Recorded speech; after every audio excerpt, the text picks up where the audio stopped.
I don't know that everybody feels comfortable making political statements, but I think when you make true, open, honest, personal statements, those personal are political if you listen to what they're talking about.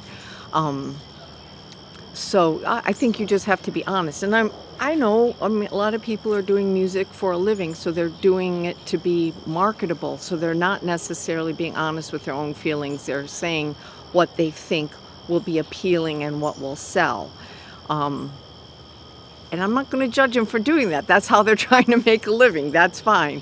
I'm from the school of when I go to a concert, when I go to a ball game, or I'm going to pursue sports in any way, I am trying to escape things and get away from some of the more harsh realities that all of us deal with in life. So I will be the one to sit here and say, the last thing I want from anybody on stage, I don't care, off stage, whatever, everyone's got their opinion. Nobody shuts up. But when you're doing a concert, I don't need a lecture there, okay? Or any kind of support for anything outside of that building. But that's my opinion. You know, the other opinion is those performers have a soapbox, they have a platform, and it is their duty as citizens to tell everyone what's on their mind. I get that. So you're going to have half the audience stay and half walk out. If it's up to the performer. But personally, I'm there to help you escape. I'm there to bring you to a place of harmony and love. And an audience in front of us is so diverse, you can't even believe it. It's the most diverse groups of gatherings, I think, in the country, a concert audience. Yet there we are all without saying anything, bonding. We're there together celebrating. We're there, you believe this, you believe that, you believe that, but everyone thinks that's a great song. So I look to music to connect us and bring us together, despite how diverse we all are. I'm looking at that. So I don't need an artist in a concert setting to pick a group of the audience that they bond with and agree with and start lecturing the other group. This is not a concert to me. This is just my opinion. Don't jump down my throat. It's not the place where another person could sit right next to me and say, hey, buddy, it's exactly the place. Okay, so there's a big difference of opinion. And I fall on the side of harmony. You are the most diverse gathering I've ever been in front of. I'm honored to sing to you. You know, that kind of thing. That's how I go into it. I sort of had a change of heart this year with everything going on. I was kind of keeping quiet, socially about my opinions, and not that it's that hard to figure out, who I'm voting for, but more and more, I think it's important that we, as an artist, as a songwriter, I think it's important that you take a stance.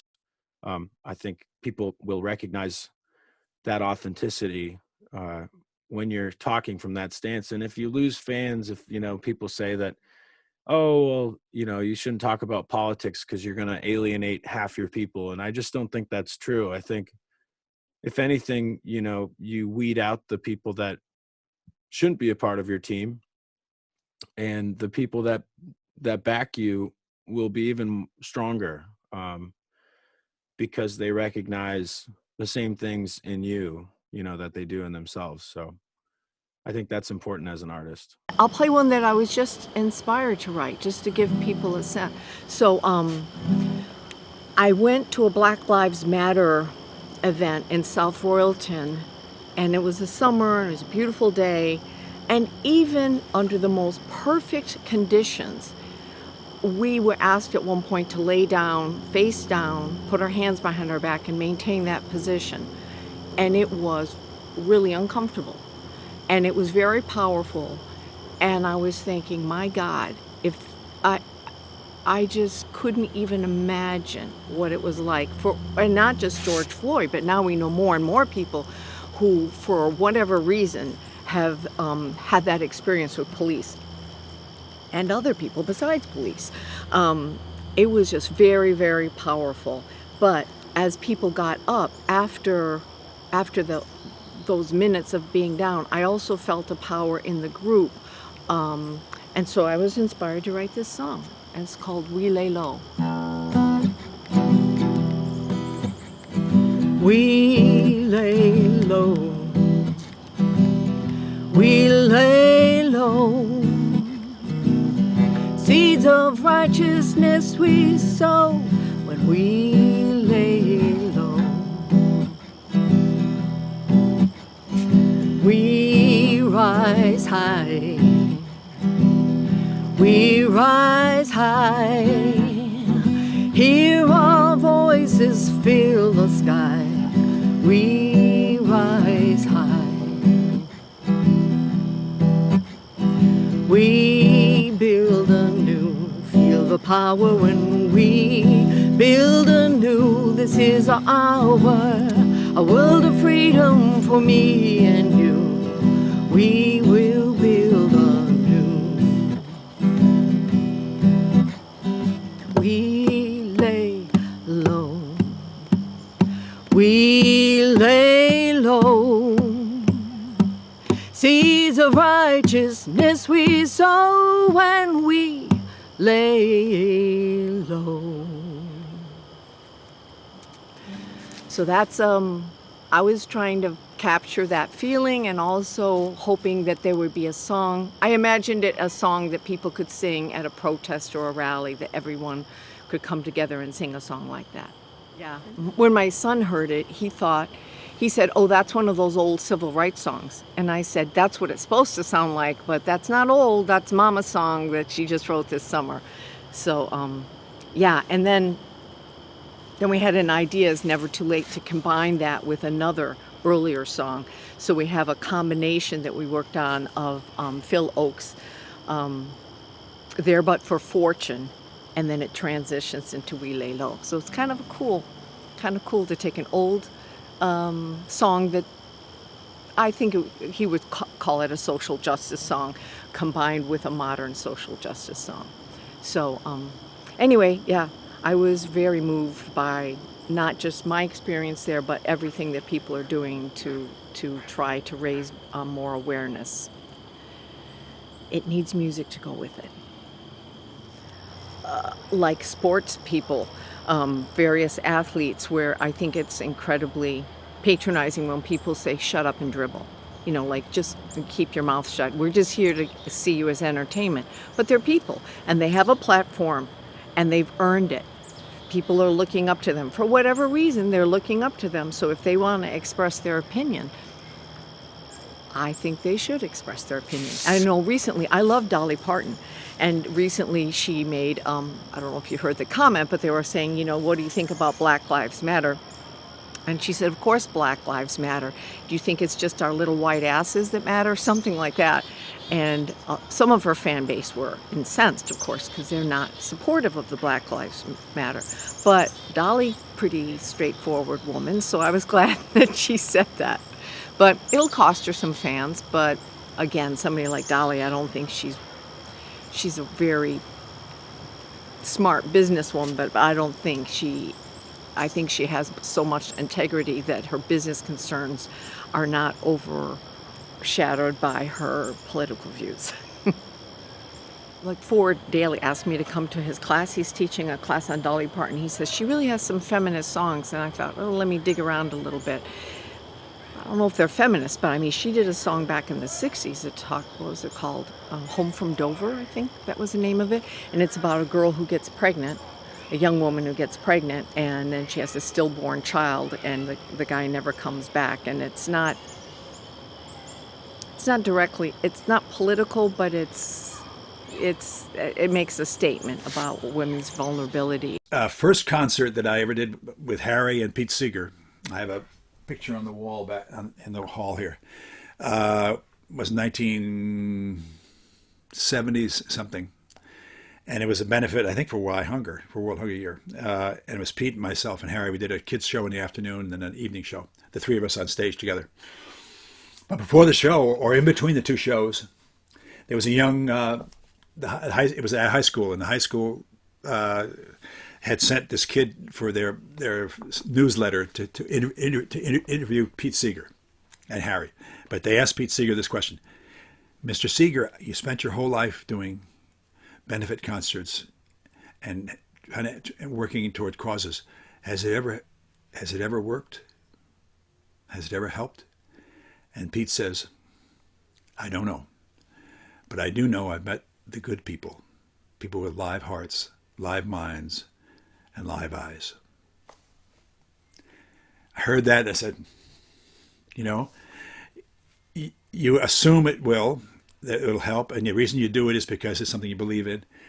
You just don't quite know what you throw it out there. Same as a song, you throw it out there. Same as your child, child grows and they go off, and you hope that they flourish and flower, and you don't know. Is it a responsibility? Not for everybody, obviously. For me, I never thought it was a responsibility. I just thought that I guess it's a responsibility. Yes, it's something I feel like I want to do. My heroes did this. Pete Seeger did this. The music, especially folk music, comes with that. If you wish to take it up, it comes with that possibility that people will ask you to use your art to make some money for a good cause. And I feel like it's something that I've loved, and my daughters have sort of taken it up as well. You look for ways to make what you do important to yourself. What keeps this going? Why am I 75 and still doing this? And part of it is that. Part of it is that the music can mean more than just me, than just watch me up here on stage. It's what can we do? That was the great lesson I learned from Harry. He was a we person. He always was he was incredibly ambitious and he wanted to be a star and all that. But it was always about we. Why hunger was about we can end hunger, And that's a very powerful thing. And it really is what we need more than anything right now, is that sense of, and Pete was the same way. Pete Seeger was the same way. We've been